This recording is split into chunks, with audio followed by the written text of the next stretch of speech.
Mamlakatimizda qimor o'ynash va tashkil etish qonunga zid bo'lib, jazo choralari belgilanganiga qaramay, ayrim fuqarolar mo'may daromad ilinjida bu holatga qo'l urmoqda.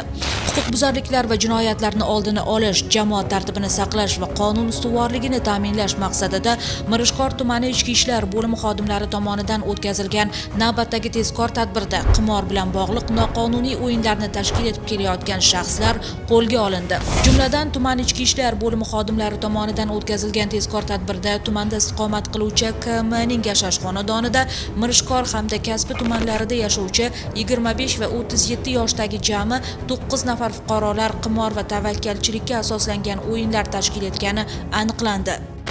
Uyimizga Kasbi tumanidan mehmonlar kelib, qimor o'yin o'ynadik. Pul tigib qimor o'ynadim. Men qilgan ishimdan mingdan ming pushaymonman. Bunday ishlar qayta takrorlanmaydi. Qilgan ishimdan ming marta pushaymonman. Bunday o'yinni o'ynamanglar, bunday o'yinlar yaxshilik olib kelmaydi. Xalqimdan, prezidentimdan kechirishini so'rayman. Tadbirda qimorbozlardan jami 5 million so'mdan ko'proq pul hamda 200 AQSh dollari hamda o'yin kartalari xolislar ishtirokida daliliy ashyo sifatida rasmiylashtirib olingan.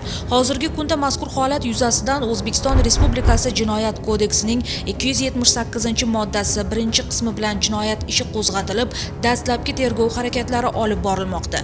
Shuni yodda tuting, qimor va tavakkalchilikka asoslangan boshqa o'yinlarni qonunga xilof ravishda tashkil etish yoki o'tkazish, shu jumladan ana shunday o'yinlar uchun qimorxonalar tashkil etish yoki ularni saqlash 7 yildan 10 yilgacha ozodlikdan mahrum qilish bilan jazolanadi.